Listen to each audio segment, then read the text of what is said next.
In 1986, a man named Artur Korneyev walked into the basement of the destroyed Chernobyl reactor. He photographed what he found. Then he went back. Multiple times. He is still alive. Though barely. The object he kept returning to photograph will kill a person in 5 minutes flat. That is number 1 on this list. But before we get there, number 10. Ramree Island, Burma. On the night of February 19th, 1945, approximately 1,000 Japanese soldiers retreated into the mangrove swamps of Ramree Island off the coast of Burma.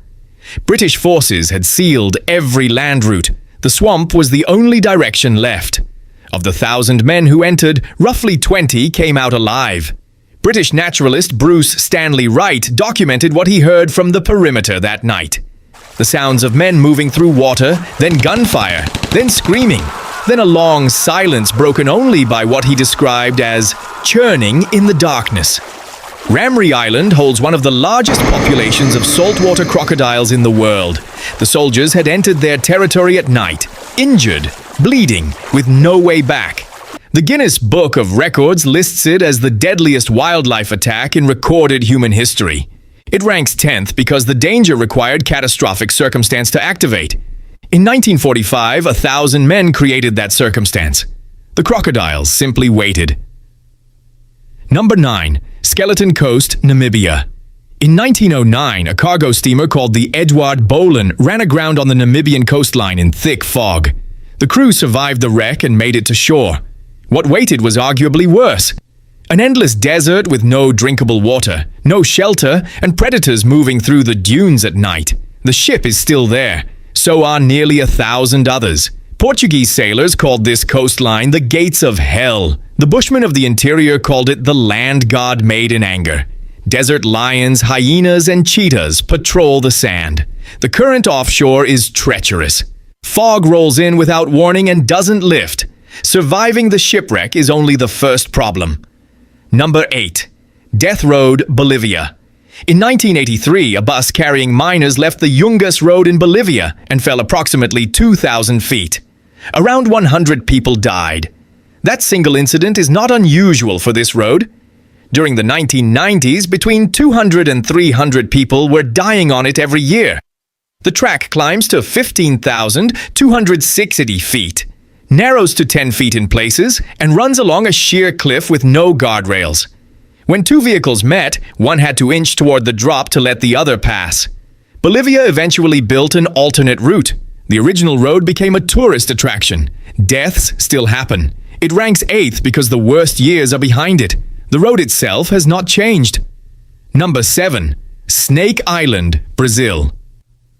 A group of fishermen once made the mistake of stopping at Ilha da Queimada Grande off the São Paulo coast, looking for fresh water and somewhere to rest. They were found later. The details of what happened are the reason the Brazilian Navy now permanently patrols the area and prohibits all civilian access. The island holds an estimated 4,000 golden lancehead pit vipers, roughly 1 per square meter. Their venom destroys red blood cells and causes tissue death. An untreated bite kills in under an hour. The island ranks 7th because the danger is total and almost perfectly contained. Almost. Number 6. Bolton Strid, England. It looks like somewhere you might stop for a picnic. In North Yorkshire, the River Wharfe runs 65 miles across the English countryside. At Bolton Abbey, the terrain forces the entire river through a rock channel 6 feet wide. The water doesn't slow. It accelerates downward into a labyrinth of underground passages and never comes back up clean. No confirmed survivor has ever been pulled from the Strid after falling in. Records of deaths here go back hundreds of years. The pattern is always the same. The surface looks calm. A person steps too close. The current does the rest. Bodies are rarely recovered. The most dangerous stretch of water in England is 6 feet wide and looks like a stream. Number 5. Danakil Depression, Ethiopia. On January 17, 2012, a group of European tourists approached the Erta Ale volcano in the Danakil Depression. Armed gunmen ambushed them. 5 people were killed. Several others were taken hostage. That was not the only danger present. The Danakil sits at the junction of 3 active tectonic plates. The ground opens without warning. Cracks release sulfur and chlorine gas. You smell it before you see it, and by then you are already breathing it. Hot springs reach 226 degrees Fahrenheit. 2 active volcanoes sit within the depression. One maintains a permanent lava lake at its summit that occasionally overflows. It ranks 5th because it kills in multiple directions simultaneously, and not all of them are geological.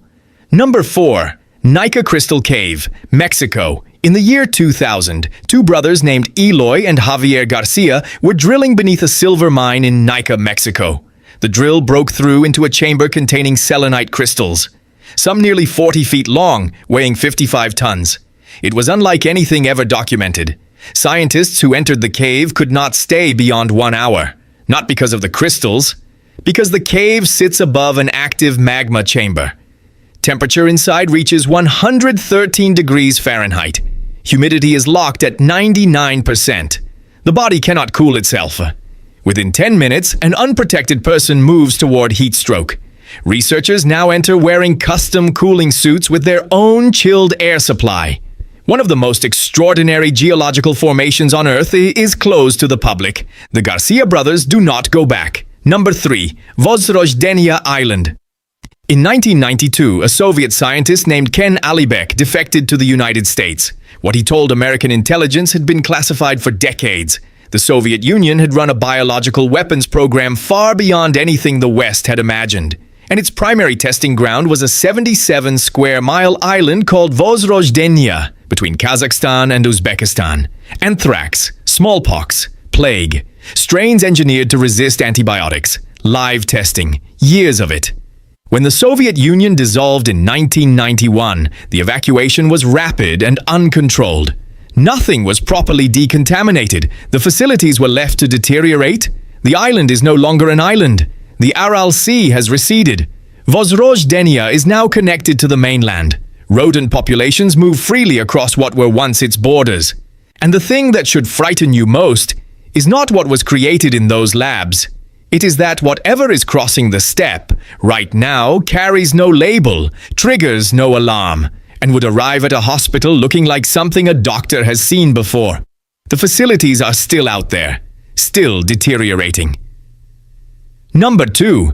Lake Karachay, Russia. From 1951 onward, workers at the Mayak nuclear facility in Russia's Ural Mountains were told to dump radioactive waste into a nearby lake called Karachay. For years they did. Many of those workers are dead. The Chelyabinsk region saw leukemia rates rise by more than 40% in the decades that followed. Cancer clusters spread across the area. The people living nearest to Mayak were never officially told what had been done to the water. When scientists measured radiation at the shoreline in 1990, the reading was 5.6 sieverts per hour. Standing there for 50 minutes delivers a fatal dose. The lake has since been filled with concrete. The groundwater surrounding it, approximately 1 billion gallons, had already been contaminated. It is still moving. The lake is buried. The damage is not. Number 1. The Elephant's Foot, Chernobyl. Artur Korneyev first entered the basement of the destroyed Chernobyl reactor in the late 1980s. What he found was a mass of melted nuclear fuel, concrete, sand, and structural metal that had fused under extreme heat, oozed through the building, and cooled into a dense, irregular formation roughly the shape of an elephant's foot. He photographed it. Then he went back. Multiple times. Korneyev is still alive. His health has deteriorated significantly. He is aware of why. The men who first approached the formation weeks after the explosion received lethal doses within minutes. Cameras sent to photograph it were degraded before they could transmit data. Today it sits inside a steel containment dome that took 2 decades to build. Standing outside, mostly safe. Step inside and approach directly, 30 seconds. Nausea and dizziness, 2 minutes. Cells begin dying en masse, 5 minutes. Fatal. No fall required. No snake, no weather, just proximity. And 5 minutes. Subscribe if this kept you watching. Drop your suggestions for the next one below.